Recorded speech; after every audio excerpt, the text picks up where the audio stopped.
What's up guys, it's me, Connor Wells. Hope you're all good. Let me know how your day's going. I hope you're having a really, really good one. So on my Facebook page this week, I put in a request for you to ask me questions.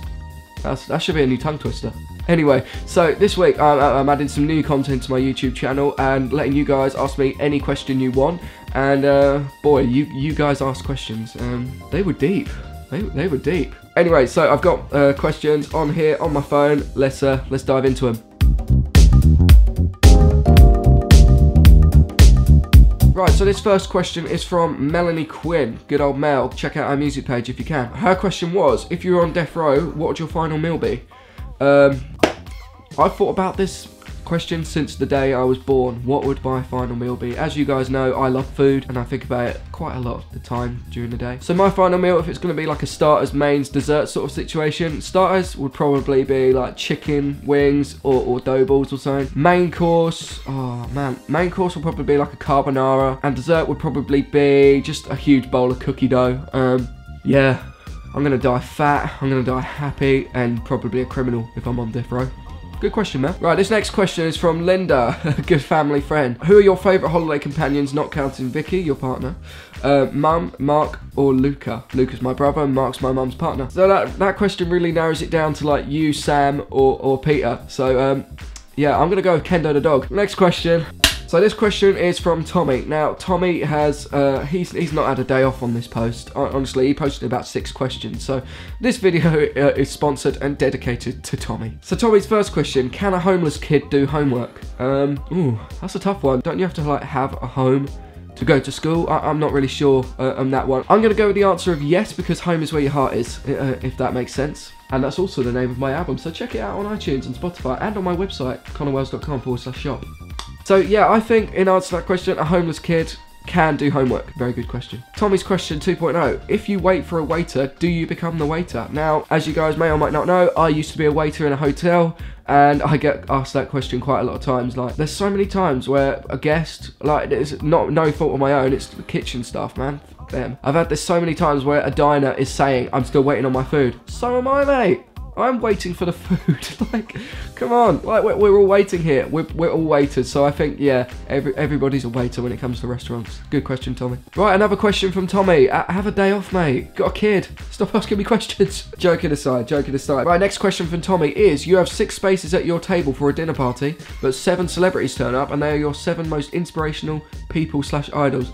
Which one do you shoot? Christ, that is a question. A dark question, Tommy. A bloody dark question, but a question. I'll go with an idols.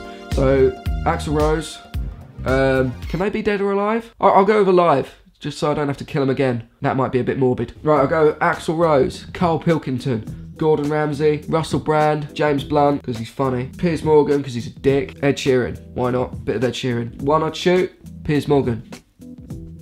Do I need to explain that one? It's Piers Morgan, isn't it? Good question again, Tommy. Right, this next one is question 6. Now, I don't know how to pronounce your name, and I can't pronounce it. I don't want to offend you by pronouncing it wrong. So, your question was a very, very brilliant question. How do you remember all the song lyrics during your gigs? Right, very good question. So, if you've been to one of my covers gigs, you've seen me fumbling about and struggling with a little music folder down the side. Now, that is, it's got lyrics on there, but I never really use it for lyrics. I use it for chords, because I am a nightmare at forgetting chords. Lyrics, fine. I hardly ever forget lyrics.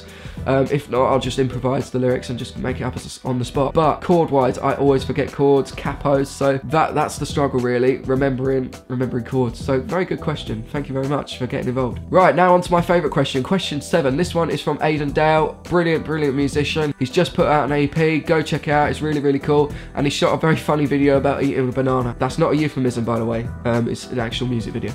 Right, Aidan's question is a hot dog a sandwich?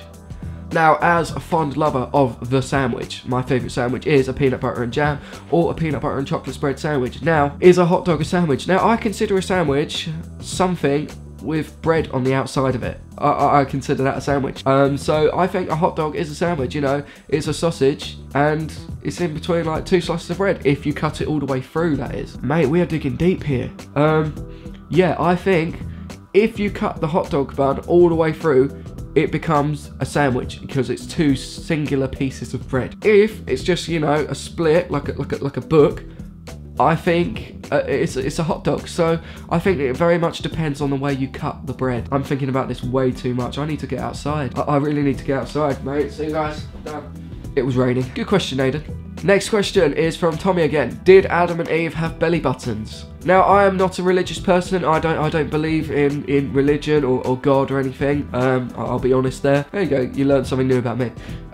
Did Adam and Eve have belly buttons? I'm going to go with yes, because I choose science over religion. So, yeah, I think Adam and Eve must have had belly buttons. They must have been born by someone. Like, you can't just appear. Yeah, I think Adam and Eve did have belly buttons. Good question, Tommy. Right, this next one is from Mike O. Mike O is someone I follow on Instagram. He works with the long hair, so El Camaleon, good man. We are going to the Great Cut together in March 16th in San Diego. This is where I'll be playing my first ever show in San Diego in America. It's very, very exciting. Details on my website. Now, Mike O got in touch on my Instagram post of this photo, requesting for your questions, and his question is, how old were you when you started playing guitar, and how old are you now? Very good question. Biographical. So I started playing guitar when I was about 8, I believe. Yeah, I was in year 5 in primary school, and everybody got handed out these little slips to apply for music lessons. Could be anything, could be singing, could be rhythm, could be guitar. I chose guitar. So I started playing guitar then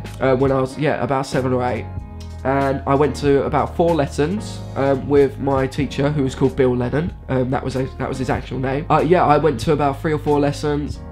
My mum paid for them. I'm sorry, mum, but I didn't really turn up to the rest. I just didn't get music theory. I still cannot read a single note of music. And then, yeah, I stopped playing for a good few months, and then, you know, my guitar was sitting in the corner of my bedroom behind my door, and I decided to pick it up and started to learn Knocking on Heaven's Door by Bob Dylan.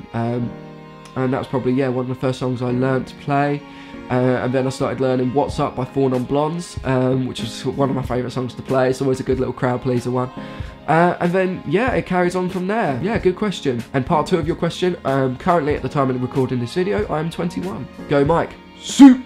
Next question is from Tommy again. How much of your musical idols would you say is reflected on your music? Very, very good question. Nice to you to post a serious question there, Tommy. Now, most of you guys know my musical idols by now. Like, I'm a huge fan of Tom Petty, huge fan of Nick Drake, huge fan of Feeder and Grant Nicholas and their writing styles. I'm a huge fan of simple songwriting, simple chord structures. It just keeps it simple and pure, you know, and I'd say that really reflects on my music. Like Troubled Minds and Sign of the Times, they have the same sort of chords, same chord progressions, just different melodies, different way the song is structured, and I had to keep that quite similar, you know. It's very relatable to me, and definitely Tom Petty's writing style is a big inspiration to me, and I do say that reflects very well on my music as well. So thanks for that question, Tommy. Next question is another question from Instagram. So this is from Tallulah. Any advice on starting to perform live? Now that's a difficult question, because I'm by no means a musical advice giver, because it's me. Like,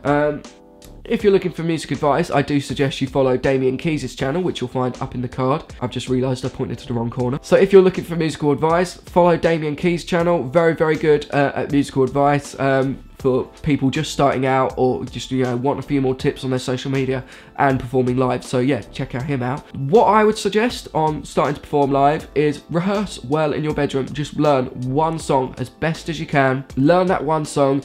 Remember all the lyrics, all the chords coming from me, and go down to your local open mic. You know, open mic, I find, is a really, really great way to test out new material, test out a new cover you're working on, see if it works, because at an open mic, at the end of the day, no one is going to judge you. Like, some people are just beginners, some people have been doing it for years at open mics. Now, I've been to plenty of open mics now in the Hertfordshire area. There's loads of them in Hitchin, and no one judges. It's a really nice, open, friendly atmosphere there. So I definitely think, starting to perform live, go down to your nearest open mic, smash out one song, film it, make sure you film it. That way you can reflect on how well you think you did. You can learn from, you know, any mistakes you made, and yeah, go from there. Good question. Right, last question is another one from Tommy. Mate, you have been absolute fire on this video. So yeah, this video goes out to you, Tommy. Who would you say has the biggest impact on your actual songwriting? Now that is a good question, and I'm not really sure how to answer that. Who has the biggest impact on your songwriting? Now, Vicky is my girlfriend, and I'm sure you guys all presume that a few of my songs are about Vicky. But no, I've not written a song about Vicky yet. I tried to write songs about people who are around me, or, you know, in my head. I like to make up stories, you know, of situations, or a song about a movie, like a movie character. The song Someday, which is on my EP Soldiers, that's written from a movie. It's about the film A Good Year, and just how those two people's worlds were very, very different. Like Max, the main character, who's played by Russell Crowe, he's a London banker, you know. He's a very, very different world to the person he fell in love with. Her name, Fanny Chanel. I'm sorry, I'm very unprofessional. I always seem to laugh at that name, even though it's my favourite film. Anyway, Fanny Chanel lives in France, you know. She has a very different lifestyle. And I just thought the lyric "Someday Soon I'll Find You" is a very good fit to describe their story. So I think lots of my songwriting is very fictional. Obviously I write from personal experience, but I don't really write about the people in my life. It's just sort of people I've observed, you know, acquaintances or that, really. That's the best way I can answer that question. So that was the last question, guys. Thank you very much for getting involved in the Facebook page. As always, it goes really, really, really appreciated. Brilliant questions. Now, the next video is going to be answering questions from Google. That could be interesting. So yeah, keep an eye out for that. Thank you very much for getting involved, guys. If you like this video, hit that thumbs up button. I don't know why, but apparently it helps the video. If you didn't like it, there's a thumbs down button, so use that. If you want to ask me another question in the comments below, I'm sure I will answer it. Share this video and hit that subscribe button. I've just hit 180 subscribers on my YouTube channel, which is not much, but it means a lot because it's all every one of you. So thank you very much for your support, guys. It's greatly appreciated. If you'd like to hear some of my music, you can find it on iTunes, Spotify, Amazon, and you can order CDs on my website, which is www.connorwells.com/shop. Thanks very much, guys, for getting involved, and see you all soon. Have a good one.